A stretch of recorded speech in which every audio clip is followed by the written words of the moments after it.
Hi and hello watch fans, and welcome to another edition of The Real Time Show with me, your friendly neighborhood watchmaker, Rob Nuts, calling in from Villa Sarasan in Geneva for the Time to Watch's 2025 event. Today, joining me in the glass igloo is Pascal Michel from Genius Watches, and when I say genius, I do mean genius, because what I've got on my wrist, it cracked a smile on my face when I realized what I was looking at, and I was already compelled to proclaim genius once or twice because of some of the design elements we're going to discuss in detail. Welcome, Pascal. Thanks a lot, Rob. So before we get onto the description of the watch itself, which I'm loving, by the way, I think I might want to keep this one. It's very nice. Please do. Let's talk about Time to Watches, the fair. Now, what is your hope to achieve from being here at this fair? Are you looking for new retailers, new journalist contacts, or new buyers? Everything. Everything. Yeah, we go for everything. The idea to be here is for us the kickoff of a new international Genius path. We want to go international. We want to go in unisex, which is also very interesting because many watches in the watch industry do watches for men. We do watches for men and women. So we want to having two sizes, 39 millimeters and 36 millimeters, enable us to go worldwide to address small wrist and big wrist and all the taste, and we are between 840 euro to 2,500 euro. That's for us, an entry price, which is really interesting. And I think that's exactly what the watch industry and the consumer and the watch aficionados want. They want to have something which is affordable. And we are really disruptive. So in many aspects, for example, of course, the design, we created probably the first asymmetrical watch in the watch industry, putting two icons together. The idea came, 5 years ago during COVID time, doing teams between friends, bored by the COVID. And then we said, why don't we create a watch brand? And then the first idea came to say we have to dedicate this brand to a genius, and this genius is Già Argenta, because this guy is an incredible designer. He did in his whole life between 1954 and 2011 100,000 sketches of watches. So, and among these creativity, unlimited creativity, of course, he designed icons. So, of course, the Pasha of Cartier, the engineer of IWC, and Universal, of course, because it's where I started, and many, many, many others. And, of course, two probably of most iconic watches in the watch industry, the Royal Oak of Audemars Piguet and the Nautilus of Patek Philippe. And when I look down at my wrist right now, I can see a composition inspired by both the Nautilus and the Royal Oak. It's unlike anything I've ever seen before, to be honest, because your eye is drawn in many directions, but overall the composition works surprisingly well. On the model I'm wearing, which is a baby pink model with a diamond set bezel, are they diamonds? They are lab-grown diamonds. Lab-grown diamonds? Yeah, we will also want to be disruptive in this respect, because if you have a look at the jewelry industry, it already has been disrupted by this by the appearance of lab-grown diamonds. If you have a look at the USA is already 50% with lab-grown diamonds, which are more ecological, like my daughter says, ethical, more ethical, and on top of that, they are more affordable, which is also very interesting. And for us, in terms of creativity, that's amazing, because you can, and we do, you can offer bigger diamonds at a lower price. Right. So we have a bigger impact, which is also very interesting in terms of design.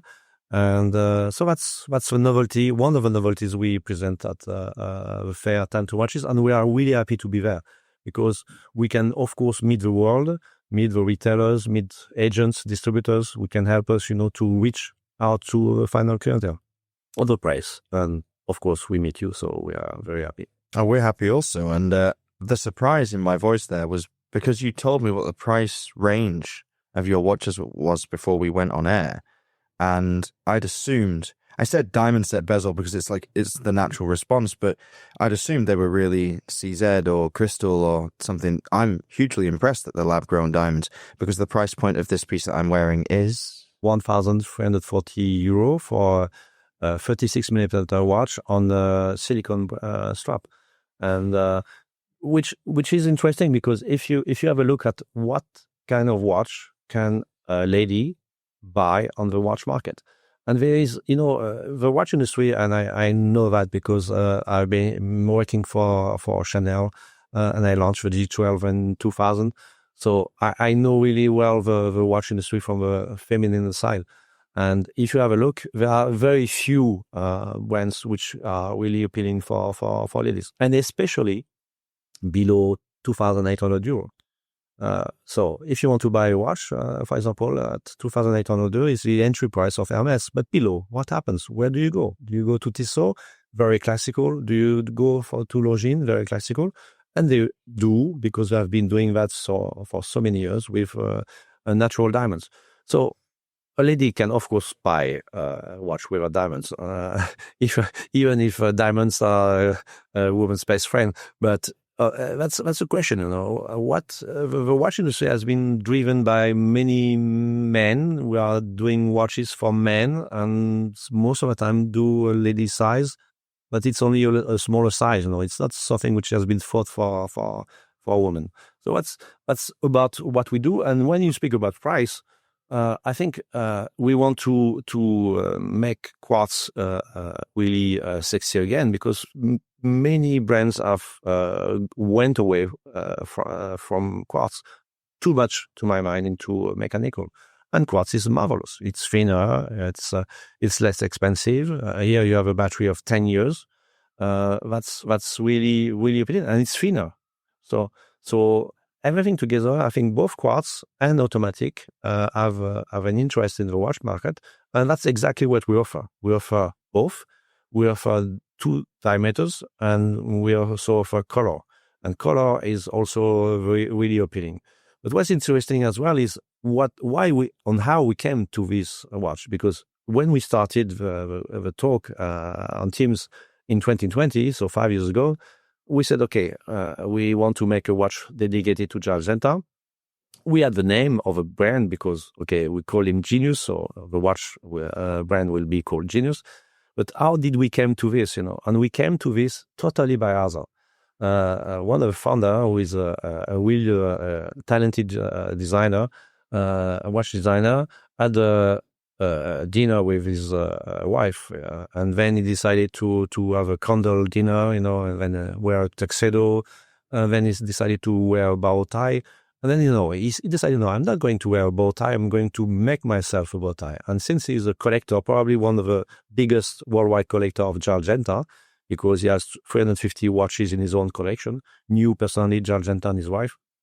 Then he went into his office, took a watch magazine, and then took his scissors, and then took Nautilus from Patek Philippe, and then did the same with a Royal Oak, and then he created himself with scotch on a little bit of metal, a bow tie. And then, of course, his wife was laughing. She knows him very well, so she knows that he's into watches, he's a collector, he's a little bit creative and a little bit crazy. And then after the dinner, he put out his bow tie, and then he just played, unfolded it, and just came to the conclusion that why not make a half-half? And it works, because if you have a look, it's an integrated bracelet for both. Yeah. One was created in 1972. The bracelet is with 2 attachments for Audemars Piguet, is with 1 attachment for Patek Philippe. Then if you have a look at the bezel, one bezel is with screws, the other is without screws. And if you have a look at what he did for the dial, one is with guilloché squares, we call it Grande Tapisserie, and the other one is guilloché horizontal. So if you put it in a nutshell, it's the same father with 2 half-brothers, and the 2 half-brothers have a lot of similarities. And on top of that, it works, And of course, it's a bit surprising because we have been taught and surrounded our whole life, we are in a symmetrical world. So even if I show you this, you have difficulties to understand this, and you will discover little by little this watch. This watch is a new shape, which is really rare in the watch industry as well. So altogether, we had the watch, and what came after was real full of surprise. We decided to found the company in Lugano. So, and then we decided to have a company for Europe based in Milano, which is not very far. So Lugano is in Switzerland, Milano is in Italy, and it's a 1 hour drive. And then one day we meet somebody we should never have met. 20-year-old, not at all in our industry, working in a factory with machines, got laid off from this company. We meet him, and then totally by hazard, they said, I don't have a lot of money, but you have offices. Do you have space in your offices? I said, why not? Yeah. And then he said, I will not be there very often. I will be really often away. And then in the end, he said, okay, you can take the desk. And then he said, by the way, what do you want to do? He says, I want to create an account on TikTok. Okay.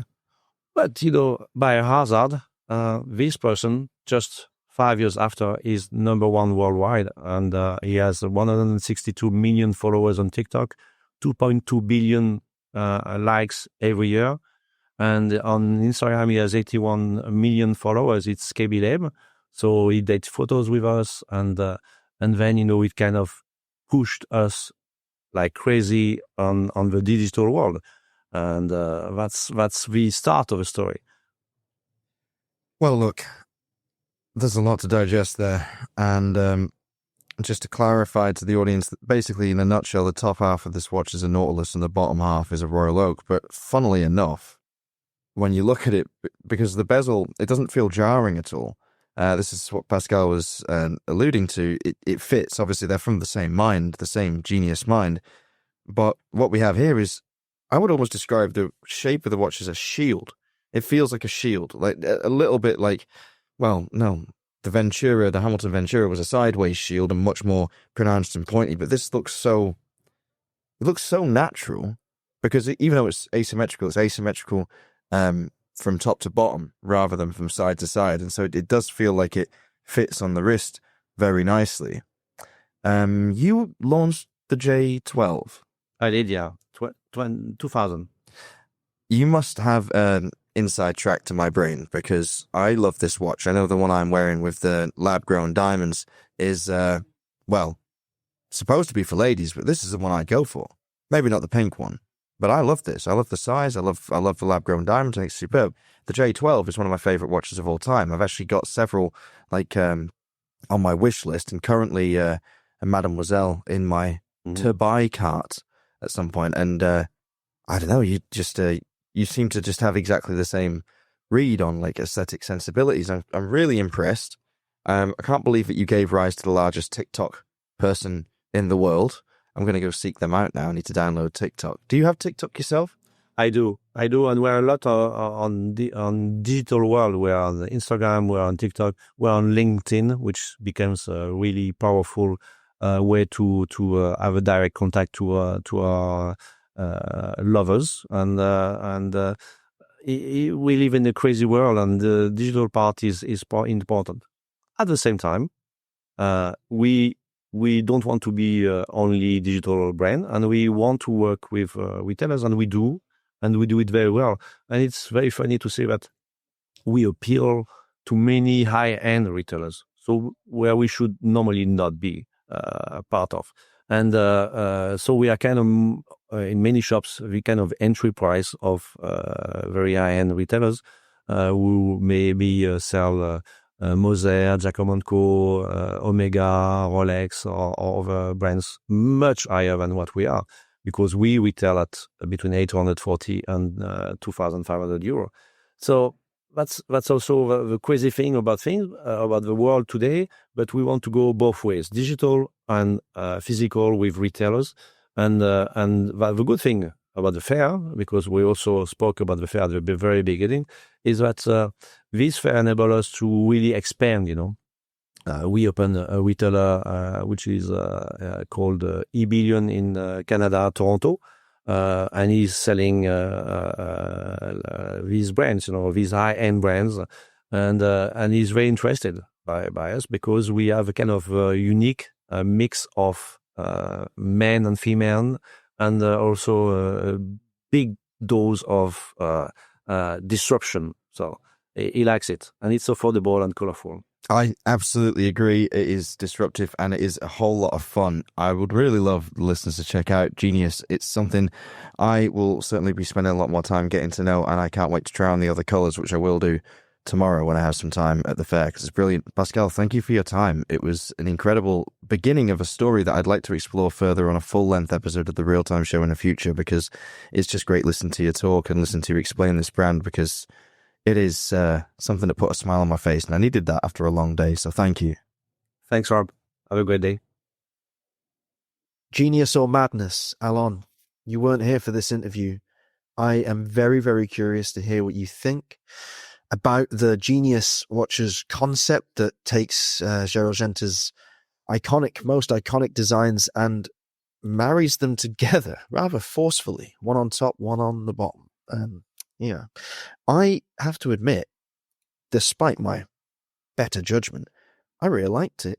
And I liked how it sat on the wrist. And although I'm sure one can dissect the concept behind it, the validity of the concept even, but this asymmetric thing, it's cool.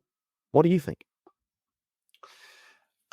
I really wanted to join this interview. I'm sorry. Fugly. I hate it. It should have been done as a joke. It reminds me of Moser. You remember that campaign? They did this humoristic campaign where they mashed up ingredients of all the popular evergreen watches into one. I don't like it. What does it cost, Rob? I think they're around $1,000, to be honest. Something in that ballpark. Funny thing is, they wear really well. And the diamond models, or, well, bejeweled models, shall we say? I think they're lab-grown diamonds, are quite appealing. I don't know what's wrong with me, all right? I just kind of had a bit of a moment with it, and I thought, I actually kind of like that. I kind of like to have, like, a bejeweled version of this. I know it's totally ridiculous. I tell you, the one thing that I don't like is the word mark. I don't despise the logo itself, but the word mark is really messy because it has the logo, like these two G's that are like linked right bang slap in the middle, and then it echoes the Aeneas of Genius on either side of it, one time in the right direction, one time mirrored. But the logo on that size, it just looks like a squiggly blob. It's not crisp enough. I would get rid of that, or I just have Genius on the dial. Just get rid of the back and forth concept. As much as I understand where they're going with it, I just think that it busies up an otherwise clean-ish face. I know I can't really defend it. I'm not going to convince you by this. I'm not even sure I'm convinced myself, but my instinctive reaction was far more positive than I really wanted it to be, is all I'm going to say. I'm being honest. I can just laugh. I'm sorry. It's you know what? I hope that in the interview that I'm going to listen to, I'll hear why they did it. And apparently I'm in the wrong because all the watches are sold out. Yeah. You know what? I don't know if they're mad genius or it's so bonkers that they mashed up these two. But if you're wearing it, I always tell people that come into my store when they wear fake Royal Oaks or fake Nautiluses or those that make, these Casio mods that they put them into a Royal Oak case, or these Seikos in these fake Nautilus watches. I'm like, dude, you really want to get your hand chopped off or get killed for a fake? What the hell are you doing? Yeah. So this is actually the first thing that comes to mind, that the bracelets and obviously the bezels, right? They really mimic the Nautilus and the Royal Oak. I'm like, why? But if it was a one-time thing as a joke, I would get it. But the whole brand is built on this watch. They even did the Audemars Piguet frosting and Tiffany dials, and they're like milking the cow literally dry. I'm like, why? Yeah, that cow has been very milked. I think that the why, okay, bear with me, it's a good case study for watchmaking and watch designers. The why is because it hadn't been done before. But then the response to that, or the critical response, should be, just because something hasn't been done before doesn't mean you should do it. In fact, often there is a good reason why things haven't been done before. Amen. Yeah. Amen. I mean, it's no joke, right? How many young watch designers, or well, old even, but new watch designers come to us in our capacity at 360 Watch, our agency, and they say to us, we have got an idea that is going to blow your socks off. And we're like, oh yeah, tell us, what is it? And they tell us this thing, and they go, it's never been done before in watchmaking. And we're like, yeah, because it's crap. Like, don't do it. Like, don't make a brand. It's not a good enough reason if your unique selling point is that you've made a terrible design decision, right? Just remember. Well, here I run into my slogan in Dutch, right? Mooie horloge is een verkocht horloge. A beautiful watch is a sold watch. Yeah. So here I am now at the crossroads. That does my theory stand? Well, yeah, the Royal Oak and the Nautilus are beautiful watches are being sold. And this is another crossroad we are driving up to. Is this homage? Is this fake? Is it copy? Maybe Tsal Bomba should copy them. What do you think? Oh my God. This is like Inception, like watch emulation Inception. Well, look, I've got some evidence here that proves you're an absolute idiot. Okay, let's have a look at this. Aha. All of these watches are sold out, Alon.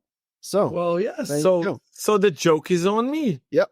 You're a muppet. You missed your chance to own this beautiful homage watch. You were just too busy like being a hater, honestly. Should we check on Chrono 24 if they go above list price? You're such a bitch sometimes. Says my bitch. Oh, that's a bit spicy. All right. Well, I guess wearing one of these watches, I could be confused for anyone's, but yeah, strange one, confusing. Let us know in TRTS community. What do you think? Yeah, and fair play to Genius. They're all sold out, and yeah, you kind of got me on board, although you're going to have to work a little harder to convince the man in the Netherlands. All right, till next time.